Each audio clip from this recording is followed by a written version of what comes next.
A helicopter crash in Kiev kills at least 18 people, including the country's interior minister and 3 children. The search for survivors at a block of flats in Dnipro has ended. A Russian missile killed 45 people and 19 are still missing. Former MEP involved in the EP corruption scandal, Pierre Antonio Panzeri, admits guilt and signs a deal to share revealing details with authorities.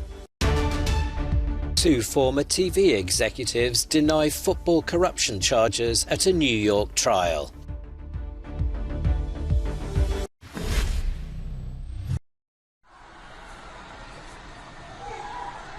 A helicopter crash in a Kiev suburb has killed at least 18 people, including Ukraine's interior minister and 3 children. Denis Monastrisky and 2 other government officials were among the 9 victims aboard the emergency services helicopter that crashed near a nursery in Kiev's eastern suburb of Brovary. Kiev has confirmed that Monastrisky, who is the most senior Ukraine official to have died since the start of the war, was on his way to the front line.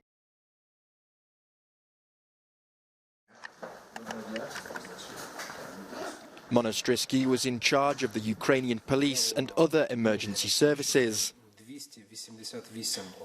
The regional governor said a total of 29 people were injured, including 15 children.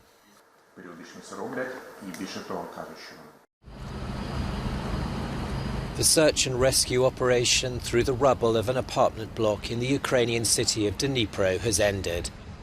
The death toll following a Russian missile strike on Saturday stands at 45, including a child.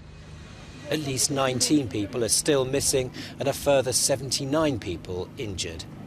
Mikola's daughter Katerina and her family lived in the apartment. She was found and taken to hospital. Her 11-month-old son and husband remain missing.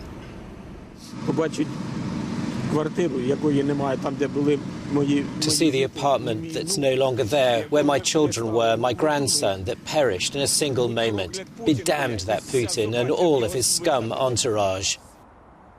In a rare public sign of empathy with Ukraine, a makeshift memorial has appeared in Moscow to commemorate the victims of the Russian missile.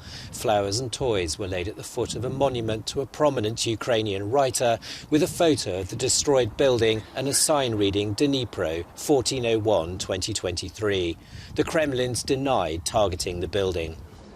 Further international response to the war in Ukraine has come in the form of talks in Brussels. EU finance and economy ministers met on Tuesday to discuss the economic and financial impact, while MEPs are debating the establishment of a special tribunal charged with prosecuting Russia for the crime of aggression against Ukraine. A resolution will be put to the vote on Thursday. Excited to have us with you today. The President of the European Commission, named the most powerful woman on the planet last year, is in Davos and showed her full support to Ukraine yet again. In a long-awaited speech, Ursula von der Leyen delivered a message that she hopes will be heard in both Moscow and Kiev. There will be no let-up in our steadfast support to Ukraine, from helping to restore power, heating and water, to preparing for the long-term effort of reconstruction. And to reaffirm that support, we announced yesterday that the Commission is delivering 3 billion euros of financial support. This is the first tranche of our 18 billion support package for 2023, the largest ever macrofinancial assistance to a third country. European aid has helped Ukraine resist the Russian invasion through funding and military supplies. It has also helped the Ukrainian economy and infrastructure, key targets of the invasion. Germany's new defence minister, Boris Pistorius, is to take his oath of office on Thursday. He succeeds Christine Lambrecht, who resigned on Monday after months of criticism. Her replacement will find his in tray full. Pressure is mounting on Berlin to allow Ukraine to receive German-made tanks, and he also wants to strengthen the country's military. The tasks that lie ahead for the force are enormous. The force can rely on me to stand in front of them whenever necessary. I want to make the Bundeswehr strong for the times ahead. Pistorius, who did his military service in the Bundeswehr in the early 1980s, is a native of Osnabrück, like the Chancellor Olaf Scholz.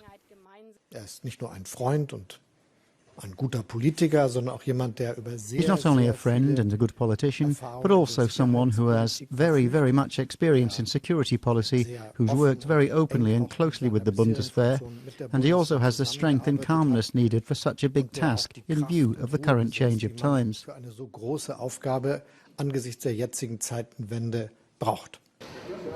As Defence Minister, one of his first important engagements will be to attend a conference on Friday at the US military base in Ramstein to discuss plans for the West to provide Ukraine with more arms.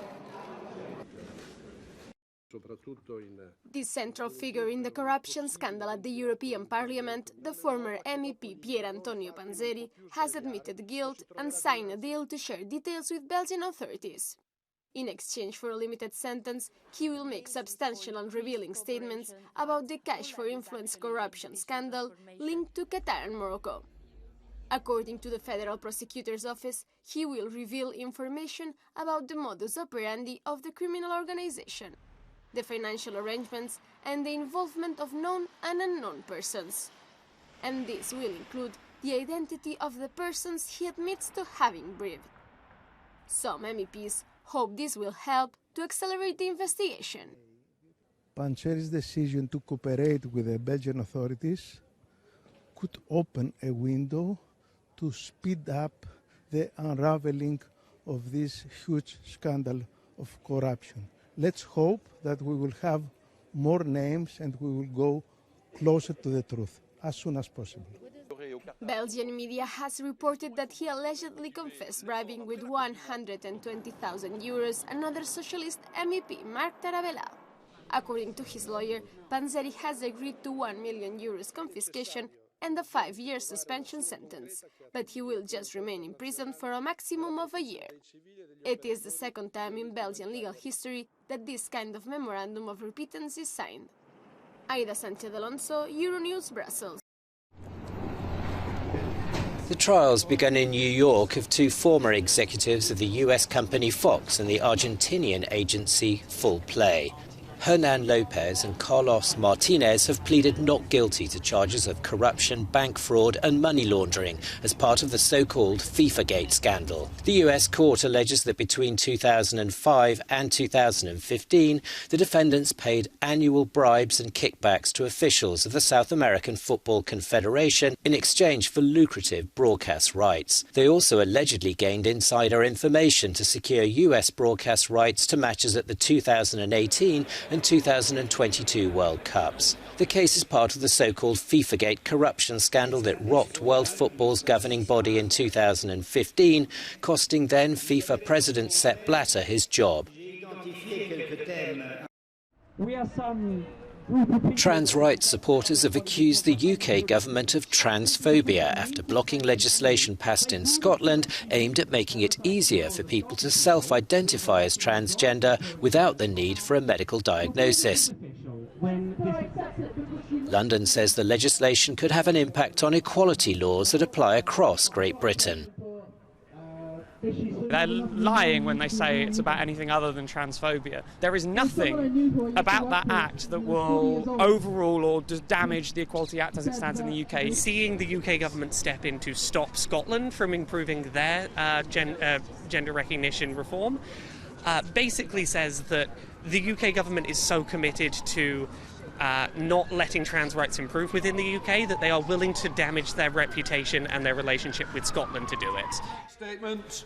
I call the Secretary of State for Scotland. It's the first time Westminster has used Section 35 powers to overrule Holyrood since the Scottish Parliament first sat there in 1999. It is our assessment that the bill would have a serious adverse impact, among other things, on the operation of the Equality Act 2010. Those adverse effects include impacts on the operation of single-sex clubs, associations and schools, and protections such as equal pay. Scotland's First Minister, Nicola Sturgeon, has accused London of launching a direct attack on the institution of the Scottish Parliament and says the issue will inevitably end up in the Supreme Court.